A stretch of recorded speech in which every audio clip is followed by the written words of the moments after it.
राज और सुनैना दोनों एक दूसरे से बहुत प्यार करते हैं। एक दिन जब राज सुनैना को अपने घर लेकर जाता है, तभी हे भगवान, ये तुम मुझे कहाँ लेकर आए हो राज? तुमने तो मुझे तुम्हारे घर के फोटोज भी दिखाए थे और उसमें वो घर बहुत आलीशान लग रहा था, बिल्कुल किसी शीश महल की तरह। लेकिन अब तो ये एकदम खंडर लग रहा है। सॉरी सुनैना, लेकिन यही सच है। मैं इसी घर में रहता हूँ। क्या? अरे मस्ती कर रहा हूँ यार। चलो अंदर चलते हैं, फिर तुम्हें सब पता चल जाएगा। ना बाबा ना, मैं इस खंडर से घर में बिल्कुल नहीं आने वाली। पागल वागल हो गई हो क्या? अरे मेरी माँ, ये घर भले ही बाहर से खंडर दिखता है, लेकिन अंदर से एकदम आलीशान है। अब इसकी बनावट ही कुछ इसी प्रकार से की गई है। फिर राज सुनैना को घर के अंदर लेकर जाता है। तभी पूरा आलीशान घर देखकर उसकी आंखें फटी की फटी रह जाती है। ओ माय गॉड, मैंने फोटोज में जैसा देखा था, ये घर तो उससे भी कई गुना ज्यादा सुंदर है। हाँ सुनैना, सही कहा तुमने। हमें खुशी है बेटा कि तुम्हें ये घर पसंद आया है। मुझे तो लगा कि तुम अपनी माँ के साथ आओगी, फिर लगे हाथ पंडित जी को भी बुलाकर तुम दोनों का रिश्ता भी पक्का करवा लेते। अरे नहीं आंटी जी, मैंने माँ को बताया ही नहीं। अब सीधे उनको आपसे मैं मिलवाने लेकर आऊंगी, तभी आप दोनों उनसे बात कर लेना। आप सबसे मिलकर मुझे बहुत अच्छा लग रहा है। हमें भी बेटा। वैसे दादी और चिया कहाँ पर हैं?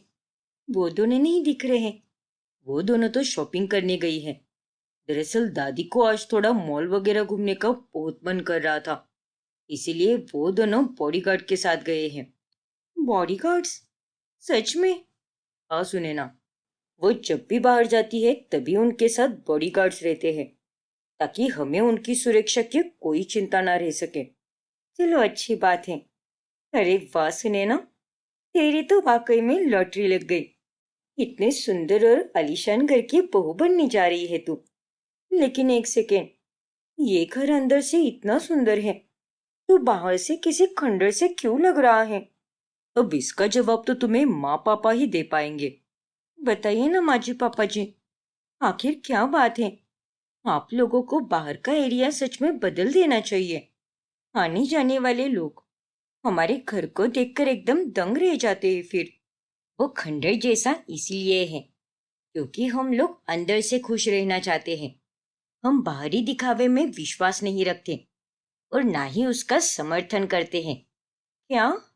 हाँ बेटा, हमारे पास ईश्वर की कृपा से सब कुछ है, उल्टा बढ़कर ही है। लेकिन हमें कभी भी कोई चीज दिखानी नहीं पसंद। आजकल की इस दुनिया में हर कोई लोगों को अपना सब कुछ दिखाकर खुश रहता है, लेकिन वो भी सिर्फ 2 पल के लिए। लेकिन बाद में वो दुखी ही रहता है। और वही दूसरी तरफ हम हैं। हमारे पास जो कुछ भी है उन सब में हम बेहद संतुष्ट हैं। हमें कोई भी लालच नहीं है और हमें कोई दिखावा भी नहीं करना है। हम अपने आप में इतने मगन और खुश होते हैं कि हमें दुनिया को दिखाने की कोई जरूरत ही नहीं पड़ती। मैं आप लोगों का पॉइंट ऑफ व्यू समझ सकती हूँ, लेकिन आजकल के जमाने में लोगों को काबू में रखने के लिए अपना स्टेटस दिखाना बहुत जरूरी होता है, वरना वही लोग आपको हल्के में ले सकते हैं। लेकिन लोगों को हमें काबू में रखना ही क्यों है? लोगों को अपनी अमीरी से डरा कर रखना, ये तो कितनी अजीब बात है ना। लेकिन अगर इतना सब कुछ होकर भी हम इसे दुनिया में ना दिखाएं, अपनी खुशियों को एक्सप्रेस ना करें, तो इतनी अमीरी का क्या फायदा फिर? शायद इन सभी सवालों के जवाब तुम्हें अभी नहीं, शादी के बाद बेहतर समझ आएंगे। फिर कुछ ही दिनों के बाद राज की शादी सुनैना से हो जाती है और वो घर की बहू बनकर आती है। फिर हनीमून से लौटने के बाद, अरे वाह, ये वाली फोटोज तो कितनी अच्छी आई है। मैं तो ये भी पोस्ट करूंगी।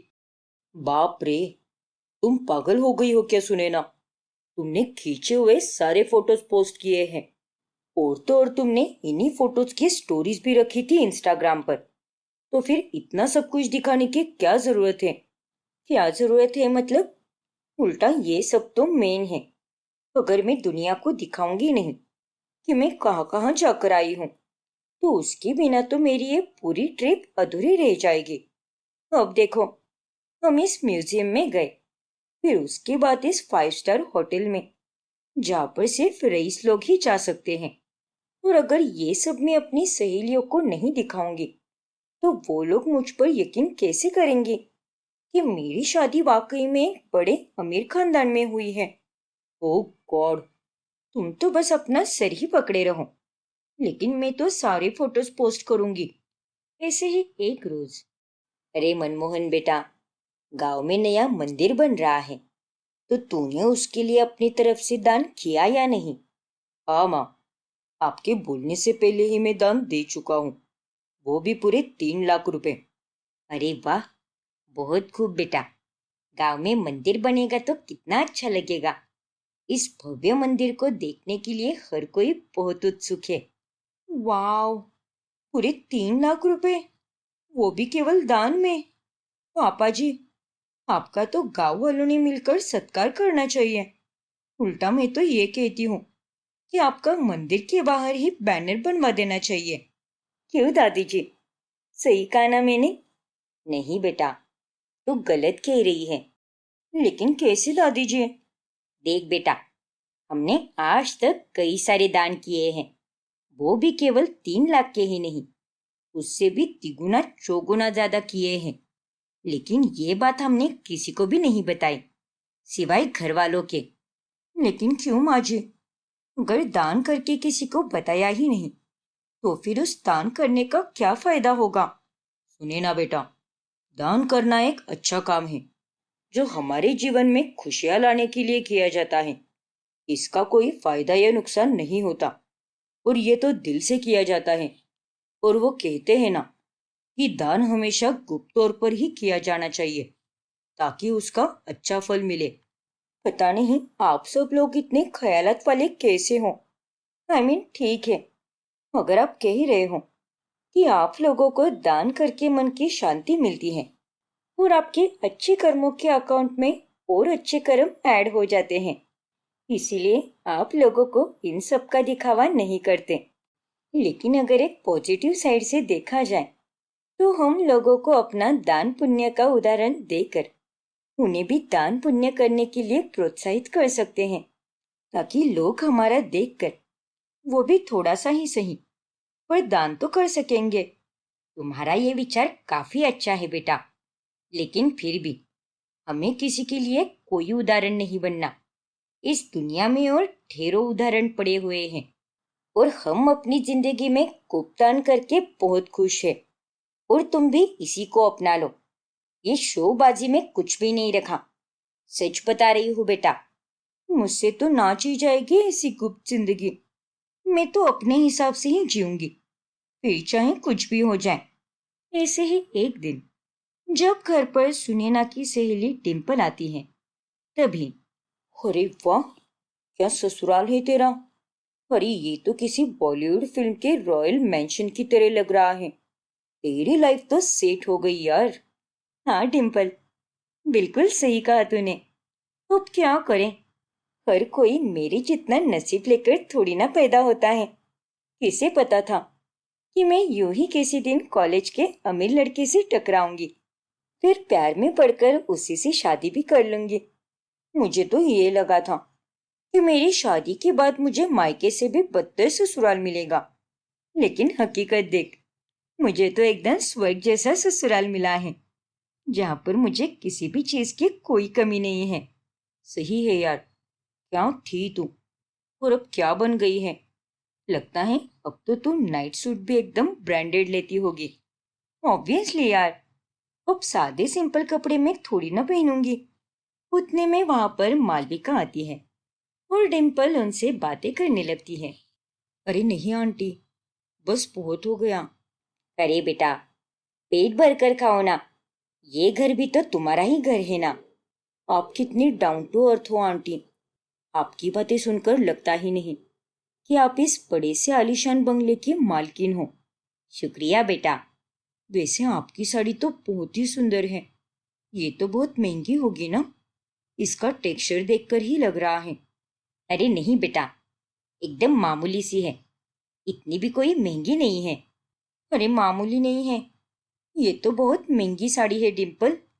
लेकिन माँ जी तुम्हारे सामने बस कुछ भी नहीं बोल रही। तुझे पता है, इनकी साड़ियाँ तो 1-2 लाख से बस शुरू ही होती है, और वो भी खास डिजाइनर्स बनाते हैं, कस्टमाइज करके। वाओ, क्या बात है, अमेजिंग आंटी। अरे ऐसा कुछ भी नहीं है डिम्पल, तू सुनैना की बातों में मत आ। ये मेरे ससुराल वाले भी ना अजीब ही हैं। भगवान ने इन्हें कितना कुछ दिया है, लेकिन फिर भी इन्हें साधारण लोगों की तरह ही रहना है।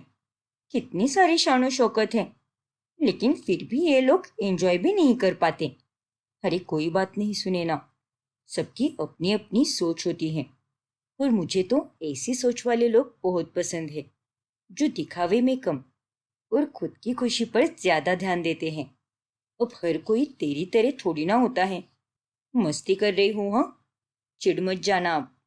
भला मैं क्यों चिढ़ूंगी? तुझ में और मुझ में अब जमीन आसमान का फर्क हो गया है, और मैं जो चाहूं वो पा सकती हूँ। उतना पैसा है मेरे पति के पास, वहीं तुझे वो सब पाने के लिए सालों साल तक का इंतजार करना पड़ सकता है। ये बोलकर सुनैना हंसने लगती है, और उसकी बातों से डिम्पल को बहुत बुरा लगता है, और वो ज्यादा बोले बिना ही वहां से चली जाती है। देखा सुनैना, तुम्हारे अमीरी का दिखावा करने के कारण आज तुम्हारी खुद की सहेली तुमसे रूठ गई। रूठी है तो रूठने दो माँ जी। उसे भी समझना चाहिए कि वो पहले वाली सुनैना से नहीं, बल्कि वो एक अमीर घर की बहू से बात कर रही है। देख बेटा, यही तो हम सबको नहीं पसंद। अमीरी का घमंड करके दूसरों को नीचे दिखाना, ये बहुत गलत बात है बेटा। इससे दूसरों की भावनाओं को ठेस भी पहुंच सकती है, और ये बात तुम भी अच्छे से जानती हो। जिसकी भावनाओं को ठेस पहुंचनी है पहुंचने दो। मैंने सबकी भावनाओं का ठेका नहीं लेके रखा है। अब मेरे पास है तो मैं उसे जरूर दिखाऊंगी ना। सबके सब चल कुकड़े हैं, सबको यूं ही चला जला कर राख कर दूंगी मैं। जब मैं अपने मायके में रहती थी, तभी सभी लोग मेरे फाइनेंशियल प्रॉब्लम का मजाक बनाते थे, तो अब मैं उनका मजाक क्यों ना उड़ाऊं? हे भगवान, ना जाने तुम कब सुधरोगी सुनैना।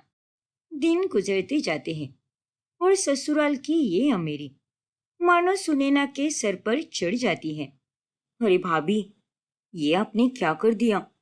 हमारे पूरे घर का हाउस टूर का वीडियो पोस्ट किया है आपने यूट्यूब पर, जो कि काफी सारे लोगों ने देखा भी है, और मुझे मेरे फ्रेंड्स के मैसेजेस भी आ रहे हैं। सुने ना, ये जिया क्या कह रही है? तुमने हमारे घर का वीडियो यूट्यूब पर पोस्ट किया है? सुने ना बेटा, हमने तुमसे पहले भी तो कहा था कि ये फोटोज और वीडियो ज्यादा पब्लिक मत करना। दोस्तों को बुलाना है तो घर पर बुलाओ, लेकिन ये फोटोज मत डालो। हमें हमारी प्राइवेट जिंदगी को पब्लिक नहीं करना है, और अगर हमें ये सब करना ही होता तो हम कब के कर देते। पर आप सब लोग इतने हाइपर क्यों हो रहे हो? ठीक है ना, एक वीडियो ही तो है, लोगों को भी तो पता चलने दो ना कि हमारा घर भी किसी अंबानी के घर से कम नहीं है। आप सब तो ऐसे बर्ताव करते हो जैसे कि इस घर में कोई बहुत ही बड़ा खुफिया राज छुपा कर रखा है, जो आप दुनिया वालों को दिखाने से डरते हो कि कहीं आपका भांडा फूट न जाए। ये सब कुछ भी नहीं है बेटा। हमारे इस बर्ताव का कारण मैंने और बाकी सब ने तुम्हें कई बार समझाया है, लेकिन फिर भी तुम अपनी वही गलतियां दोहरा रही हो। अच्छा ठीक है पापा जी, आप सबकी प्राइवेसी को मैं आइंदा से हार्म नहीं करूंगी, और वीडियोस वगैरह तो मैं पोस्ट करूंगी, लेकिन घर के अंदर के नहीं करूंगी। अब तो ठीक है ना? अरे इतना सब पोस्ट करके बैठ ही चुकी हो, तो अब और क्या पोस्ट करना बाकी है? फिर एक दिन जब सुनैना का जन्मदिन आता है, तभी वो एकदम ग्रैंड पार्टी रखती है। बाप रे, इतनी ग्रैंड पार्टी तो हम में से किसी ने भी नहीं की कभी, जितनी की राज ने सुनैना की रखी है। आपको पता है दादी, ये सब भाभी ने भैया से जानबूझकर करवाया है। और वो देखिए, इस पार्टी में मेहमान कम और कैमरामैन ज्यादा हैं। अब तो ये हमेशा की तरह बस फोटोज और वीडियोज ही लेती रहेगी। सुनैना मेहमानों को और अपने परिवार को छोड़कर लगातार 2 घंटे बस फोटोज और वीडियो शूट करने में ही बिजी होती है। और ये सब देखकर वहां पर मौजूद सभी लोग बहुत गुस्सा हो जाते हैं। अब आगे क्या होगा जानने के लिए हमारा अगला भाग देखना ना भूलें। और अगर आपने हमारा चैनल सब्सक्राइब नहीं किया है तो अभी सब्सक्राइब कीजिए और बेल आइकॉन दबाना ना भूलें। ईशानी के शादी के बाद ये पहली दिवाली थी और दिवाली खत्म होने के बाद वो अपने मायके चली जाती है।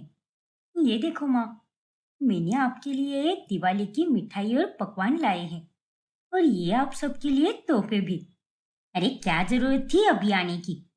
अरे इससे अच्छा तो तू सीधे अगली दिवाली को ही आ जाती। बस दिखाने के लिए आई है क्या तू यहाँ पर? ये कैसी बातें कर रही हो उपासना? ईशानी आई है और तुम हो के आते ही ये सब कहने लगी हो।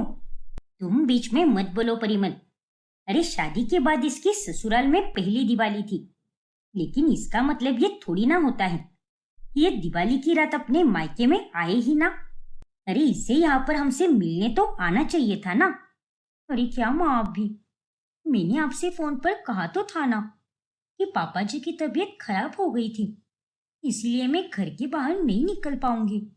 माना कि उस दिन तो नहीं निकल पाई, लेकिन दिवाली तो उसके बाद 3 से 4 दिनों तक थी ना, तो तू भाई दूज पर ही आ जाती और अपने भाई का तिलक करती। लेकिन नहीं, तू तो उस दिन भी नहीं आई। हाँ माँ, क्योंकि वहां पर घर में केवल माची और कोमल ही थे। राज तो काम के सिलसिले में दिवाली की रात को ही बाहर चले गए थे। देखो माँ, मैं जानती हूँ कि आपको बहुत बुरा लगा है और मैं उसके लिए तहे दिल से माफी भी चाहती हूँ, लेकिन मैंने ये सब जानबूझकर नहीं किया है। मेरी वाकई में बहुत इच्छा थी यहाँ आने की, लेकिन हालातों के कारण मैं यहाँ पर नहीं आ पाई माँ। अरे ईशानी, तुझे इतनी सफाई देने की कोई जरूरत नहीं है। चल, हम सब साथ में बैठकर नाश्ता करेंगे आज, और तू मेरा तिलक भी आज ही कर दे, जो भाई दूज पर अधूरा रह गया था। तुझे पता है, मैंने तेरे लिए सुंदर सा तोहफा भी लाया है। अरे वाह भाई, थैंक यू सो मच। बाद में सब साथ में बैठकर बातें करते हैं। तभी उपासना ईशानी के लाए गए पकवानों को चक्कर देखती है। क्या बात है ईशानी, मैंने तुझे जितना सिखाया था तूने तो उससे कई गुना ज्यादा अच्छे ये मिठाई और नए पकवान बनाए हैं। बहुत खूब बेटा, ऐसी ही तरक्की कर। शुक्रिया माँ, लेकिन ये सारे पकवान मैंने नहीं बनाए हैं। तो फिर तेरी सास ने या तेरी ननद ने बनाए हैं क्या? अरे नहीं माँ, माँ जी को तो डॉक्टर ने ज्यादा देर तक खड़े रहकर काम करने के लिए मना किया है, पर कोमल को तो केवल चाय और मैगी ही बनानी आती है। तो फिर ये सब किसने किया? ये सारे पकवान मैंने बाहर से ऑर्डर देकर मंगवाए हैं। क्या? अरे लेकिन क्यों? तुझे मैंने हर एक पकवान बारीकी से बनाना सिखाया था, तो फिर तूने ये सब क्यों नहीं बनाया? अरे माँ, पापा जी की तबीयत दिवाली के पहले से ही थोड़ी खराब सी थी, इसलिए माँ जी ने ही कहा था कि ज्यादा लोड ना लूं और दिवाली के सारे पकवान बाहर से ही मंगवा लूं। भगवान जी का लाख लाख शुक्र है कि पापा जी अब एकदम पहले जैसे चुस्त और दुरुस्त हो चुके हैं। अरे पर तुझे शर्म नहीं आई क्या, जो तू भी अपनी सास के हाँ में हाँ मिलाती गई? अगर इस तरह से तू हर एक काम अपने हिसाब से करती रही और अपना बहुधर्म ठीक से नहीं निभा पाई, तो फिर तो सवाल हमारी परवरिश पर ही उठेगा ना। अरे क्या माँ, आप भी ये कैसी बातें कर रही हो आप? ओफो उपासना, अरे कभी तो किसी समय चुप रह लिया करो ना। हर वक्त बस अपनी तीखी जुबान से तीखी तीखी बातें करना आता है तुम्हें, जरा सी भी मिठास नहीं है तुम में। अरे तो फिर क्या गलत कहा मैंने? माना कि इसे सास ने मना किया, लेकिन फिर भी कम से कम ये थोड़े बहुत पकवान तो बना ही लेती ना अपने हाथों से। अरे तेरी सास तो तेरे सामने मीठे बोल ही बोलेगी, लेकिन पीठ पीछे तेरी बुराई करेगी। कामचोर, निकम्मी और ना जाने क्या क्या ताने देगी वो तुझे, और साथ साथ में ये भी कहेगी कि इसकी माँ ने तो इसे कुछ सिखाकर ही नहीं भेजा। नहीं माँ, मेरी सास ने ऐसा कुछ भी नहीं कहा है, और ना ही वो मेरे पीठ पीछे कुछ ऐसा बोल सकती हैं। मैं उन्हें बहुत अच्छे से जानती हूँ। घर गृहस्थी के बारे में तू मुझे मत सिखा। ऐसे ही मेरे बाल सफेद नहीं हुए हैं। शुरुआती के दिनों में तो ये ससुराल वाले बहुत अच्छे रहते हैं, लेकिन वक्त आने पर अपनी औकात दिखा ही देते हैं। ऐसा कुछ भी नहीं होगा माँ। अरे मुझे तो आप मेरी माँ कम और सास ज्यादा लग रही हो। इतना दबाव और इतनी बातें तो मुझे अपने ससुराल में भी नहीं सुननी पड़ती, जितनी कि आप मायके में आकर सुननी पड़ रही है। फिर बाद में परिमल उपासना को किसी तरह शांत करा देता है, जिसके बाद ईशानी बाकी का समय अपने मायके में अच्छे से बिता पाती है और अगले 2 दिनों तक वो अपने मायके में ही रुकती है। हाँ माँ जी, वो मसालों की बरनी है ना, उसके पीछे ही रखा है मैंने चूरन। जी जी, मैं बस सोने ही जा रही हूँ। वो तुषार भाई ने आइसक्रीम लाई थी ना, तो अब हम वही खाएंगे, फिर उसके बाद सो जाएंगे। हे भगवान, 4 बार आवाज लगा चुकी हूँ मैं इसे, लेकिन इसका ससुराल तो इसका यहाँ भी पीछा नहीं छोड़ रहा। अरे रखना अपनी सास का फोन और जरा हमारे साथ भी वक्त बिता, गधी कही की। सॉरी माँ। वो पापा जी और माँ जी से बात करने लग गई और उसी में वक्त लग गया। कहीं मेरी आइसक्रीम तो नहीं पिघल गई ना? अरे नहीं ईशानी, एकदम ठंडी की ठंडी है तेरी आइसक्रीम। वाओ भाई, ये तो मनमोहन कुल्फी वाले की स्पेशल केसर पिस्ता कुल्फी है और ये तो मेरे फेवरेट हैं। आओ बहना, अब तू इतने टाइम बाद यहाँ पर रुकने आई है, तो तेरे लिए इतना तो मैं कर ही सकता हूँ ना। और अगर मैंने ऐसा नहीं किया तो तेरा भाई होने के नाते लानत है मुझ पर। ओह स्वीट भाई, यू आर द बेस्ट। चलो चलो, अब बातें कम करो, वरना तुम दोनों के बातों के चक्कर में सबकी आइसक्रीम पिघल जाएगी। उन्हें जो करना है करने दो ना, बस बार बार बीच में टोकम टाकी करती रहती हो तुम। अब वो दोनों इतने लंबे समय के बाद एक साथ इतना वक्त गुजार रहे हैं और तुम हो कि उसमें भी बोले जा रही हो। हाँ हाँ, तुम तो बड़ा ही मौन व्रत धारण करके बैठे हो ना, खुद भी तो वही कर रहे हो और बड़े आए मुझे ज्ञान के मोती बटोरने वाले। ओफो माँ, अब प्लीज आप दोनों शुरू मत हो जाना। फिर अगले दिन ईशानी का पति राज उसके मायके उसे लेने आता है और तभी, ये लो राज बेटा, तुम्हारे लिए ये कपड़े लाए हैं और ये सोने की चेन भी। लेकिन ये सब क्यों माँ जी? इन सब की कोई जरूरत नहीं थी। अरे कैसी जरूरत नहीं थी बेटा? अब शादी के समय तो तुम्हारे घर वालों को हमें कुछ भी देने की जरूरत नहीं लगी, लेकिन हमें लगी। हाँ, ठीक वैसे ही हमें ये शगुन के तौर पर देना होगा। अब रीति रिवाज भी तो कुछ होते हैं ना। अब जैसे दिवाली पर भी तुम्हारे घर से केवल मिठाई और पकवान आए हैं, लेकिन ऐसा नहीं होता बेटा। दिवाली पर भी कुछ ना कुछ तो दिया ही जाता है। अब देखो, तुम भी यहाँ पर हाथी लाते हुए आए हो और साथ में केवल ये 4 फल लेकर आए हो। और इन 4 फलों से हमारा क्या होगा बेटा? उपासना, अरे हमारा स्वभाव दूसरे से कई गुना ज्यादा अच्छा है, क्योंकि हमें हर एक रिश्ते की रीति रिवाजों की अहमियत पता है। अरे नहीं माँ जी, ऐसा कुछ भी नहीं है। अब बताइए ना कि आपको क्या चाहिए। आप जो भी बोलोगी मैं वो आपको ला कर दूंगा। अब बताइए तो सही। अब मांगी हुई चीज का क्या ही मोल रहता है बेटा? किसी को अगर कुछ देना हो तो वो अपने साफ मन से देना चाहिए, और ये सब कुछ इतना आसान नहीं होता बेटा। जाने दो, अब हम किसी को और क्या ही बोल सकते हैं। इस तरह से उपासना इनडायरेक्टली राजू और उसके परिवार को ताने देती रहती है। फिर ससुराल वापस जाते समय कार में माँ की तरफ से आई एम रियली सॉरी राज, वो तो ऐसी ही है, बस कुछ ना कुछ बड़बड़ाती रहती है। ना ही सिर्फ दूसरों के साथ, बल्कि हमारे साथ भी वैसा ही व्यवहार करती है वो। लेकिन वो दिल की बहुत अच्छी है। अरे कोई बात नहीं ईशानी, और तुम्हें सॉरी बोलने की जरूरत नहीं है।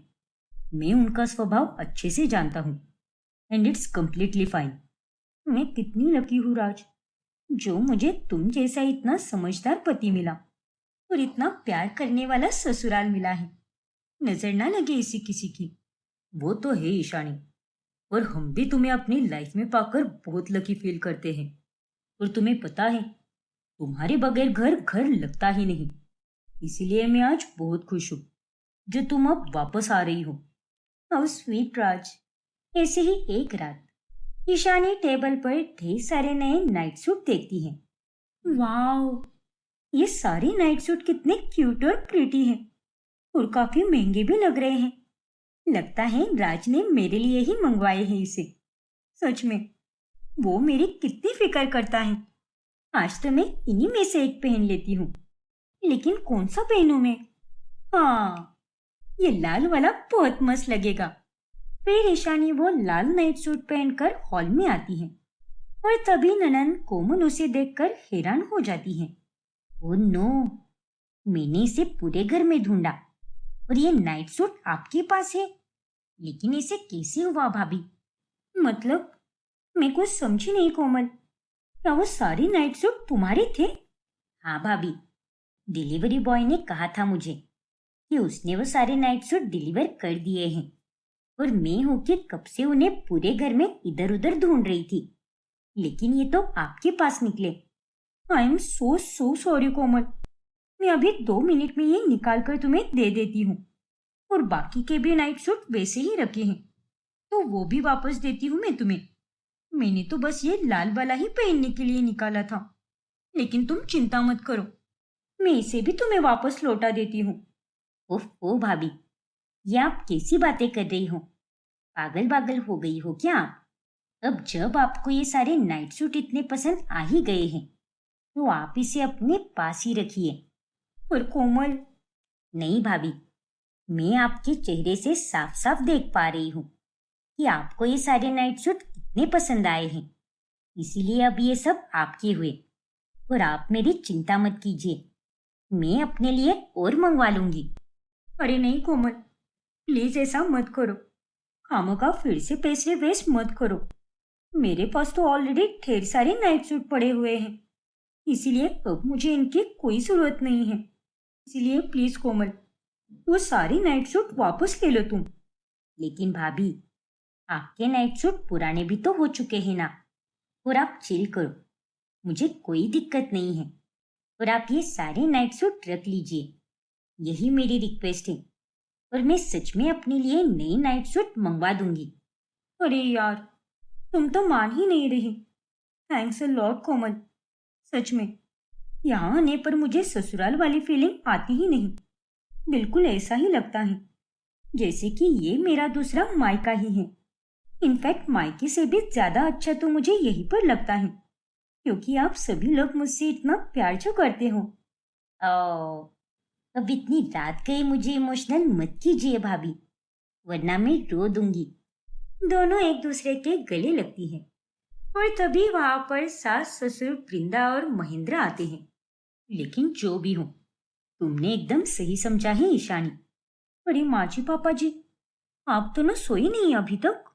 नहीं बेटा, बस कुछ देर में सो जाएंगे। लेकिन हाँ, हमने तुम दोनों के आपस में चल रही बातचीत सुन ली और हम तुम्हें यही बताना चाहते हैं कि हमारे लिए जैसे कोमल है वैसे ही तुम भी हो, समझे? थैंक यू सो मच पापा जी। वैसे ईशानी बेटा, कल के दिन तुम आराम करना। कल संडे है ना, तो कल नाश्ते से लेकर खाने तक हर एक चीज हम बाहर से ही मंगवाएंगे। लेकिन क्यों माँ जी? नहीं नहीं, ये सब बिल्कुल मत कीजिए। मैं हूं ना, मैं सब अच्छे से बना दूंगी। नहीं बेटा, तुमने अपने मायके के आने के बाद यहाँ पर बहुत काम किया है। छत की सफाई की, सारे पर्दे और बेडशीट भी धो दिए और तो और आंगन की भी गहराई से सफाई की तुमने। इसलिए प्लीज बेटा, कल के दिन तुम थोड़ा आराम कर लो और कल हम सब साथ में मजे से दिन बिताएंगे और फिर शाम में डिनर करने बाहर जाएंगे। क्यों महेंद्र जी, कैसा लगा मेरा आइडिया? अच्छा है ना? और क्या, एकदम सही है तुम्हारा आइडिया। फिर ठीक है। फिर बाद में सोते समय ईशानी अपने ससुराल वालों की अच्छाई के बारे में सोचती है। सच में ये सभी लोग कितने अच्छे हैं और एक मेरा मायका है जहाँ पर माँ मुझे इतना सुनाती रहती है कि मुझे वहां पर 1 मिनट भी रुकने का मन ही नहीं करता। लेकिन क्या माँ की बात सच थी या झूठ थी? क्या वाकई में मेरे ससुराल वालों की ये अच्छाई बस शुरुआती के कुछ महीनों तक ही रहेगी? क्या सच में ये सभी लोग आगे चलकर बदल जाएंगे? नहीं नहीं, ऐसा कुछ भी नहीं होगा। अब मुझे यहाँ रहते हुए लगभग 4 से 5 महीने हो चुके हैं और किसी को भी गहराई से जानने के लिए इतना समय बहुत है। मैं तो पागल ही हूँ जो माँ की बातें सुनकर अपने दिमाग के घोड़े कुछ ज्यादा ही दौड़ा रही हूँ। फिर अगले दिन जब ईशानी रसोई में जाती है तभी वहां पर कोमल और वृंदा पहले से ही मौजूद होते हैं। और ध्यान रहे कोमल, ईशानी को इन सब के बारे में जरा सी भी भनक नहीं लगनी चाहिए। आप चिंता मत करो मम्मी, मैं इस बात का पूरा ध्यान रखूंगी कि ये सब कुछ भाभी से छुप कर ही रहे। क्या? आखिर ये दोनों मुझसे क्या छुपा रही है? कहीं माँ की बात सच तो नहीं? अरे ईशानी, तू यहाँ पर? तू कब आई बेटा? ओ नो मम्मी, कहीं भाभी ने हमारी बातें तो नहीं सुन ली ना? अगर सुन ली होगी तो सब चौपट हो जाएगा। क्या हुआ माँ जी? आप दोनों इतनी घबराई हुई क्यों हो? और आप दोनों मुझसे क्या छुपाने की बात कर रहे थे? प्लीज बताइए ना। वो बेटा, दरअसल वो जरूर कुछ तो है जो आप दोनों नहीं चाहती कि मुझे पता चल सके। प्लीज माँ जी, अब तो आपको बताना ही होगा कि वो बात क्या है।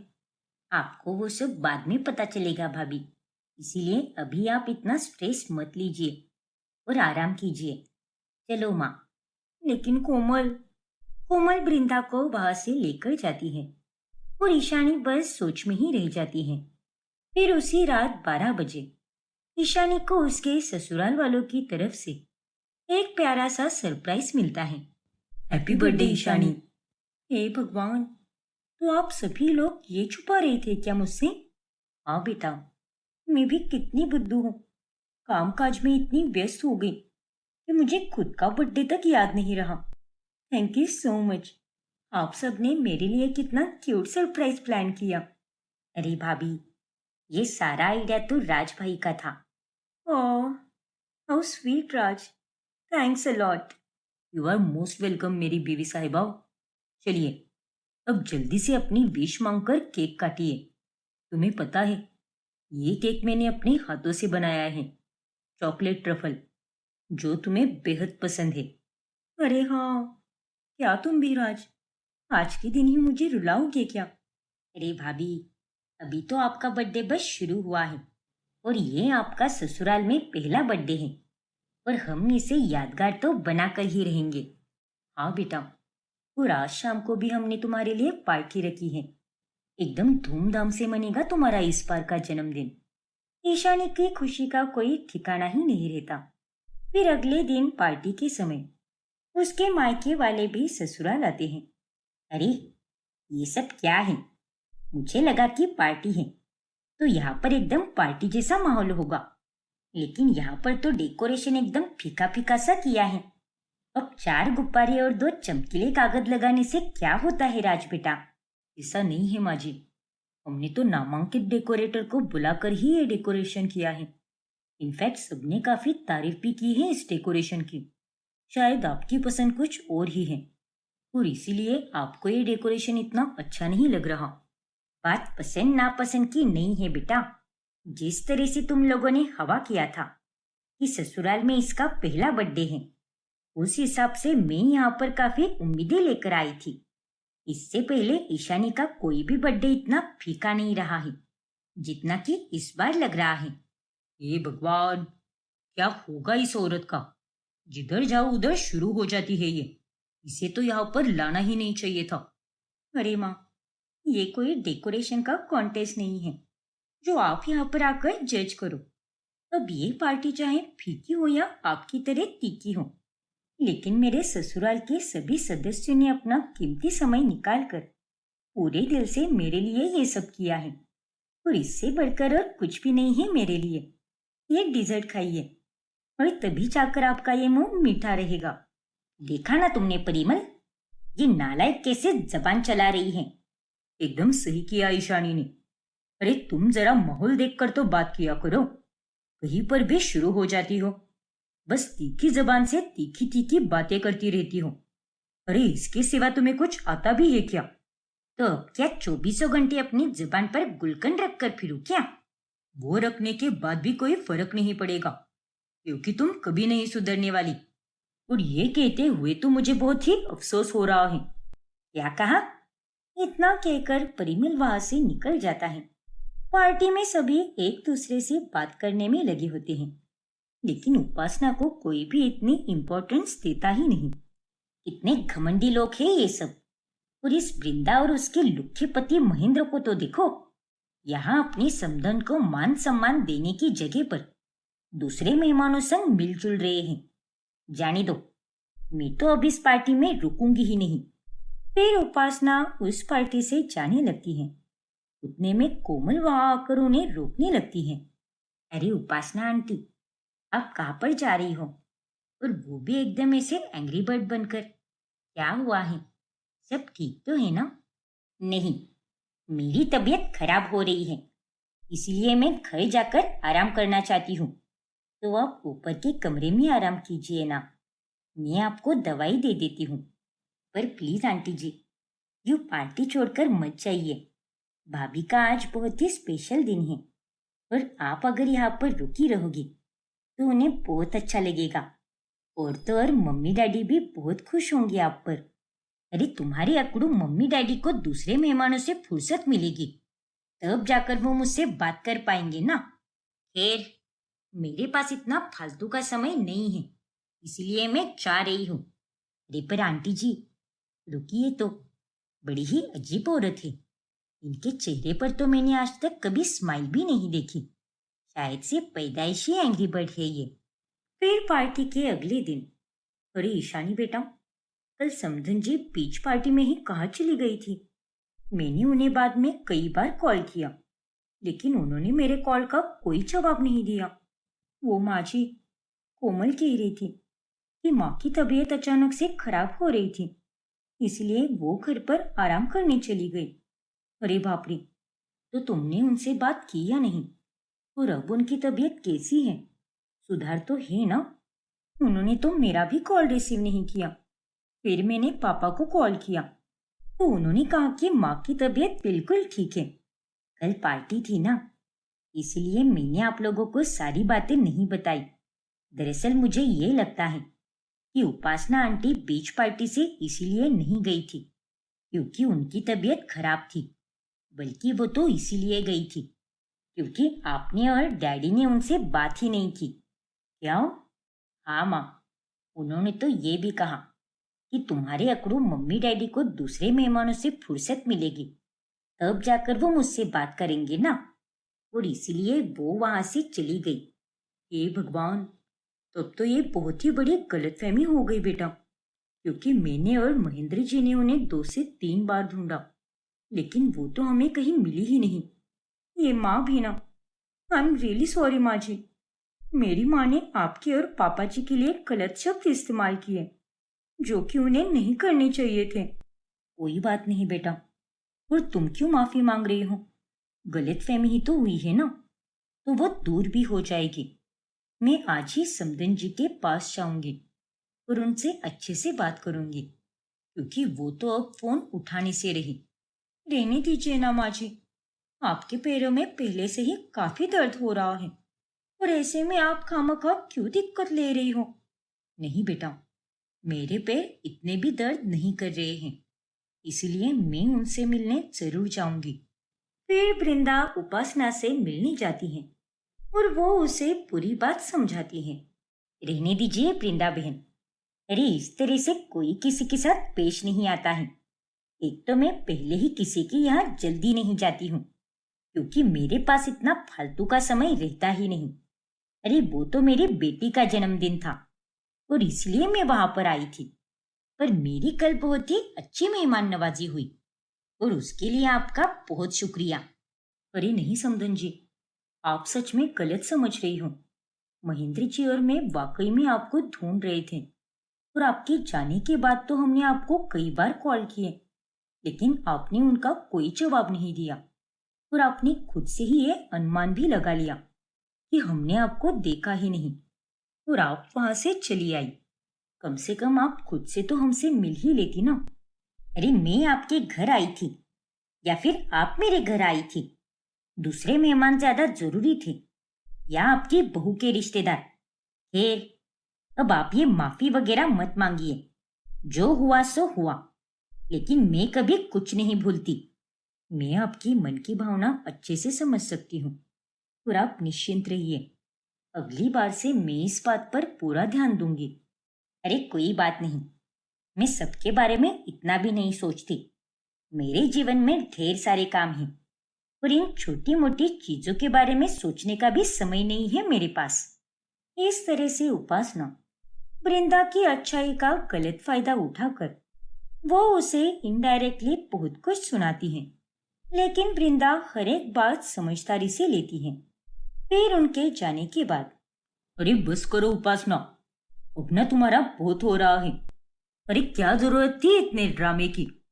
इन सब में वृंदा बहन जी की कोई गलती नहीं थी, लेकिन फिर भी उन्होंने तुमसे माफी मांगी। और तुमने क्या किया? उनके साथ ठीक से बात करने की जगह पर उन्हें ना जाने कितने ताने दिए। हाँ तो उन्हें ताने देने पर आपको इतनी मिर्ची क्यों लग रही है? आखिर माजरा क्या है? बकवास बंद करो उपासना। वो मेरी बेटी की सास है और मुझे इस बात का पूरा एहसास है, इसीलिए मैं उनकी काफी इज्जत करता हूँ। लेकिन अफसोस, तुम्हें क्या फर्क पड़ता है? सामने वाला व्यक्ति चाहे तुम्हारी बेटी की सास हो या ससुर हो, तुम तो अपना ये घटिया स्वभाव बदलने से रही।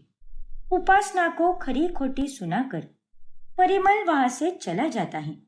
ऐसे ही एक रात जब कोमल अपनी सहेली के घर गई होती है, तभी वहां से निकलते समय उसे काफी देर हो जाती है। ओह गॉड, मेरा तो फोन भी डेड हो गया है और मेरे पास तो केवल ऑनलाइन ही पैसे थे और यहाँ पर ना तो कोई ऑटो दिख रहा है, ना ही कोई टैक्सी। अब मैं अपने घर कैसे जाऊं? मम्मी डैडी सब परेशान हो रहे होंगे। अरे हाँ, यहाँ पास में ही भाभी के भाई तुषार की दुकान है, तो क्यों ना मैं उनसे मदद मांग लूं। पर अभी तो 11:15 बज रहे हैं, पता नहीं दुकान चालू होगी भी या नहीं।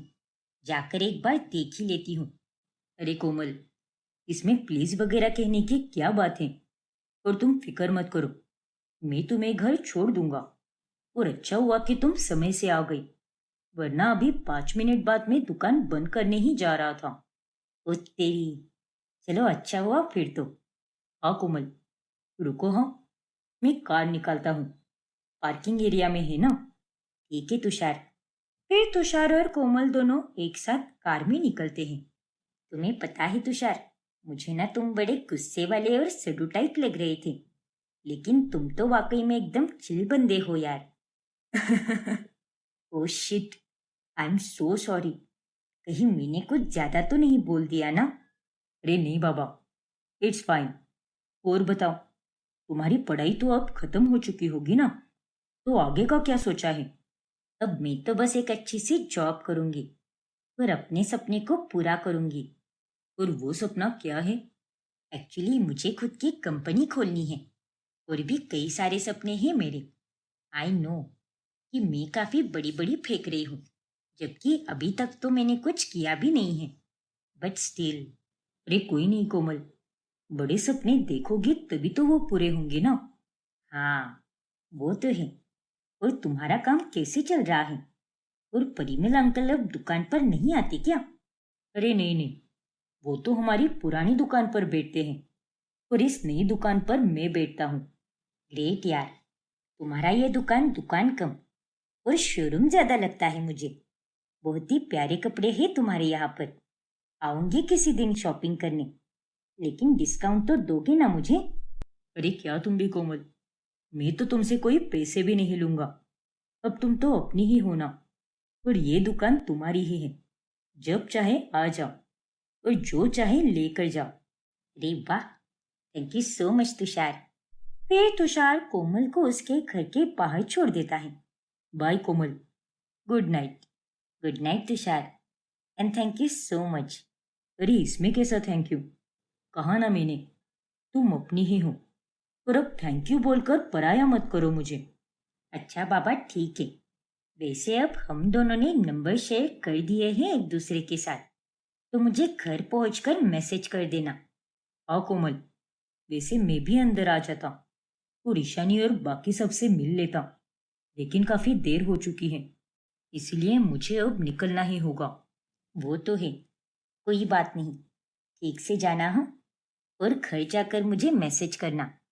इस मुलाकात में दोनों के बीच अच्छी दोस्ती हो जाती है। ऐसे ही एक दिन जब ईशानी और वृंदा दोनों बाजार में सामान खरीद रही होती हैं, तभी उन्हें उपासना दिखती है। अरे वो देख ईशानी बेटा, समदन जी है वहां पर, चल जाकर उनसे मिलते हैं। हाँ माँ जी, चलिए। लेकिन उपासना वृंदा और ईशानी को दूर से ही देखकर गाड़ी में बैठकर चली जाती है। ये माँ को क्या हो गया है? उन्होंने तो हमें देखा भी था, फिर वो रुके क्यों नहीं? लगता है समदन जी अब भी हमसे नाराज हैं। अब आगे क्या होगा जानने के लिए हमारा अगला भाग देखना ना भूलें। और अगर आपने हमारा चैनल सब्सक्राइब नहीं किया है तो अभी सब्सक्राइब कीजिए और बेल आइकॉन दबाना ना भूलें